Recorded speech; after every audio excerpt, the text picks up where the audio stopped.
On December 17, 1881, however, another shootout happened in one of Kansas' numerous cowtowns, this time in Caldwell. The gunfight, which endured long sufficient for equipment store to pass out weapons and ammo to townspeople, cleared out 2 men dead. The complete issue started the night sometime recently when a gather of cowpokes, driven by Jim Talbot, made a ruckus at a presentation of the play Uncle Tom's Cabin within the musical drama house. Talbot, a Texas cattle rustler, and his companions, who included Jim Martin, Bounce Bigtree, Tom Cherish, Sway Munson, Dick Edelman, and Comanche Bill Mankin, had been in Caldwell for around 30 days, betting, drinking, and hell-raising the complete time. The day after the scene at the musical drama house, the Caldwell Post criticized the men for their activities during the play. The swaggering Talbot and his companions, who were still having a party, pledged to urge indeed with the editor.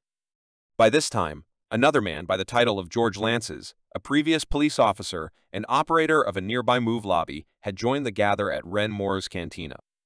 When Tom Adore made an unsettling influence within the cantina, previous city marshal Mike Meager went to the domestic of the current marshal, John Wilson, and inquired him to go downtown to halt a riot. The match at that point returned to the cantina to capture Tom Cherish, but as they headed to the courthouse, they were surpassed by Talbot and his rancher companions at the crossing point of Fundamental and Fifth Roads. In any case, Marshal Wilson took point at the cowpokes, debilitating to shoot the primary one who made a move. Talbot and his cowpoke buddies withdrawn. Adore was taken to court and nearly instantly discharged. Afterward, within the day, City Marshal John Wilson and Delegate Charge Fawcett captured Jim Martin for carrying guns and raucous behavior. Martin was taken to the courthouse and fined. He at that point headed down the road to induce the cash to pay the fine. In any case, when they ran into Talbot, Cherish, Munson, and Edelman, the cattle rustlers soothed Fawcett of his detainee. When Marshal Wilson listened to the commotion, he rapidly headed their heading and requested that the cowpokes hand over their weapons. In step, Talbot terminated 2 shots at Wilson and the cowpokes ran. Wilson enrolled the assistance of Meager once more and took off after the cowboys. A man named Ed Rathbun before long joined them. In a back road behind Pulaski's store, they gone up against 4 cattle rustlers, counting Talbot, trading a few shots. Meager was hit and kicked the bucket almost 30 minutes afterward. Talbot and the rest of his gang fled. Meanwhile, Caldwell citizens had joined the battle and sought after them east of town.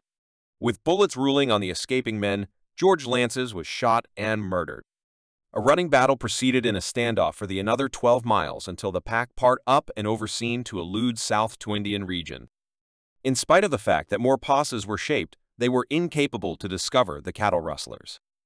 A coroner's jury returned a decision that Mike Meager was killed by Jim Talbot, which Sway Bigtree, Jim Martin, Tom Cherish, Dick Edelman, Bob Munson, and Doug Slope were extras to the wrongdoing. Dead or lively rewards, totaling $1,100, were advertised for the capture of the men.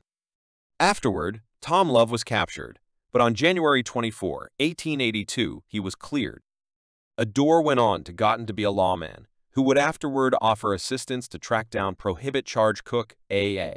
K.A.K., the Cherokee Kid. Edelman was too captured, but was never sentenced. 5 years afterward, in 1887, Doe Slope was brought back from Texas. He pled guilty to murder within the 4th degree and received a sentence of 6 months within the district jail. Jim Talbot was at long last captured in California in 1895 and returned to Kansas. In any case, his to begin with trial finished in a hung jury and the moment in quittance. Talbot returned to California, and the following summer was gunned down by an unknown attacker. A few accept the executioner may have been Mike Meager's twin brother, John.